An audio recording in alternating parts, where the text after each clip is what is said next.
This is a very short tuition video featuring the playing of Seasick Steve and his rendition of So Lonesome I Could Cry by Hank Williams.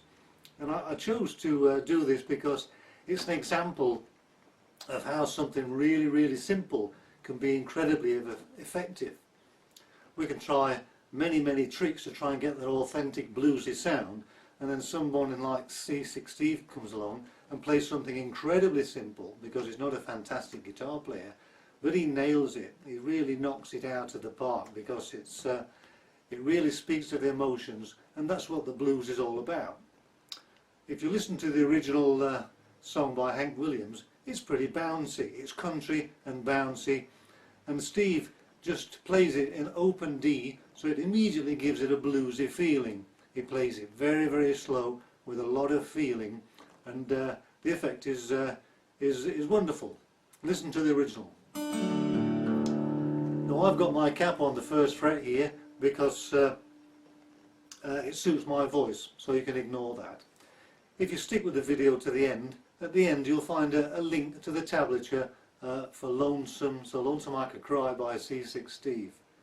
And I'm going to play just a couple of verses and then talk a little bit about the technique.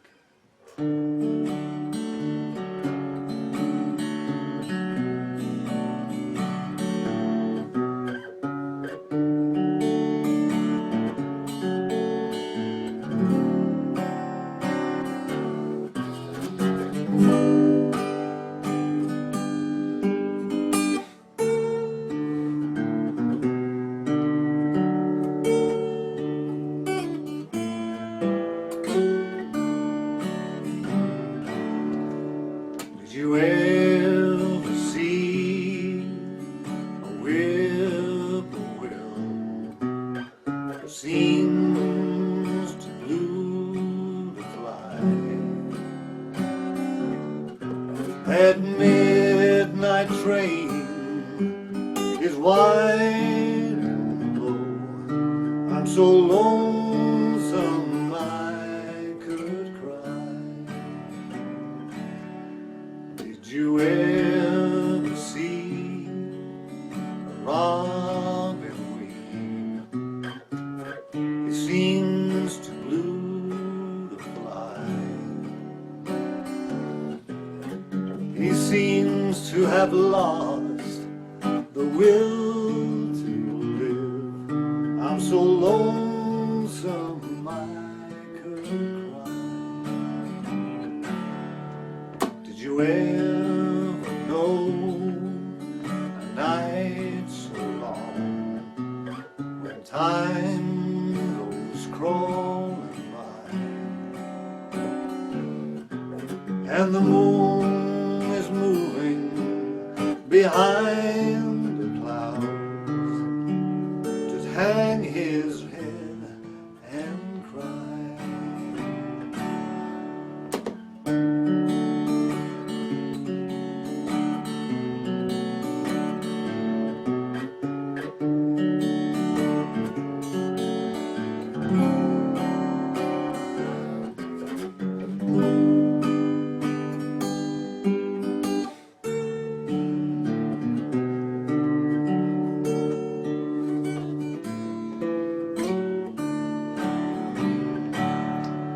Did you ever see a falling star beneath the purple sky? And I wonder just where you are. I'm so lonesome I could cry.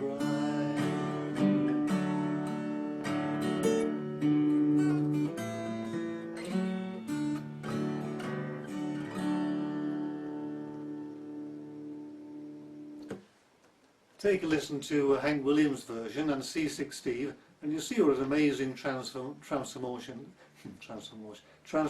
he made. So he's got it tuned in a standard open D tuning, and the opening is just pure genius where there's one string, so it's incredibly easy to play.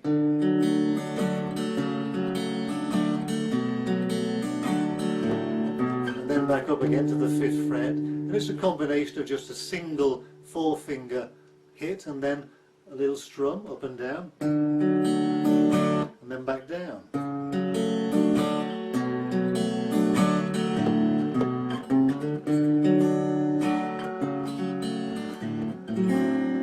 That lovely 7th chord.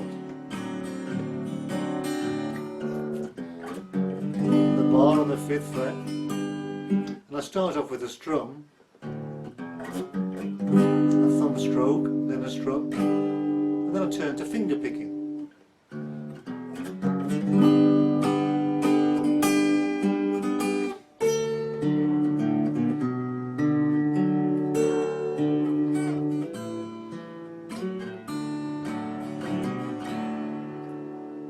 Isn't that the saddest thing you've ever heard? I don't know why I'm laughing, but it is. It's a wonderful piece of music.